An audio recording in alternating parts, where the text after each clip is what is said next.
I never thought I would say these words out loud, especially to strangers. For years, I believed that if anyone knew how I made my living, they would never look at me the same way again. Maybe some of you already have an opinion. Maybe you've already decided who I am. I understand that. I probably would have judged me too years ago. But before you make up your mind, I just want one thing. Hear me out until the end, because the truth isn't what most people imagine. My name doesn't matter. If I gave you my real name, it wouldn't change the story. What matters is that I'm a daughter, a mother, a friend, and for a long time, I was a woman trying to survive in ways I never expected. Didn't grow up dreaming about this life.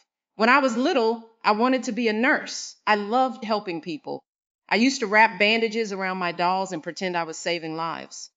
My mom would smile and tell everyone she's going to take care of people someday. I believed her. Life has a funny way of taking dreams and slowly replacing them with bills. I married young, too young, honestly. My husband seemed charming at first. We made promises about a little house, kids, vacations, and growing old together. For a while, it almost looked like that dream might happen. Then the drinking started. After that came the gambling. Then came the apologies. You probably know the kind. I'll never do it again. I just need one more chance. I swear I've changed. Every promise lasted about a week. By the time I turned 32, I had 2 kids, overdue rent, and a husband who disappeared for days at a time. Eventually, he disappeared for good. He left me with a note that simply said he couldn't do this anymore. I remember laughing when I read it, because I didn't have the luxury of quitting. Someone still had to buy groceries. Someone still had to keep the lights on. That someone was me. I worked every job I could find, cleaning motel rooms, waiting tables, stocking shelves overnight. I barely slept. One afternoon, my daughter asked if we could have pizza for her birthday. I told her maybe next month. She smiled and said, "That's okay, Mom. Peanut butter sandwiches are my favorite anyway." She was lying. Kids lie to protect their parents more often than people realize. That broke something inside me. A week later, my landlord taped an eviction notice to my front door. I stood there staring at it while my son asked if everything was okay. I smiled. I lied. That night, after the kids were asleep, I cried harder than I ever had before. The next morning, an old coworker called. She asked how I was doing. I told her the truth. She was quiet for a long time. Then she said something that changed everything. "I know a way you can make enough money to catch up." I knew exactly what she meant before she finished the sentence. I hung up on her. I told myself I would never do something like that. Never. But never is a dangerous word when your refrigerator is empty.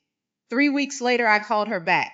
She didn't pressure me. She didn't convince me. She simply gave me an address. I almost turned around 3 different times driving there. When I parked, my hands were shaking so badly I could barely open the car door. I remember thinking, if I walk inside, my life changes forever. I almost drove away. Then my phone buzzed. It was my son's school reminding me that lunch money was overdue. I walked inside. The woman who greeted me surprised me. She looked like someone's favorite aunt. She offered me coffee, asked about my children, never judged me. She simply explained the rules.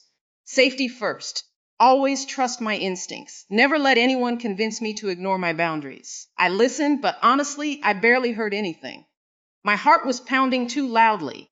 That first night felt endless. I wanted to leave every minute, then it was over. I sat in my car afterwards, staring at the steering wheel. I didn't cry. I didn't feel relieved. I felt empty. When I got home, I placed the money on the kitchen table.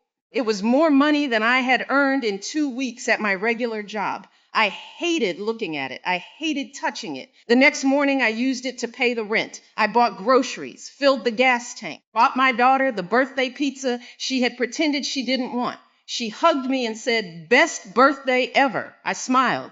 Then I went into the bathroom and threw up. People think the hardest part is what happens at work.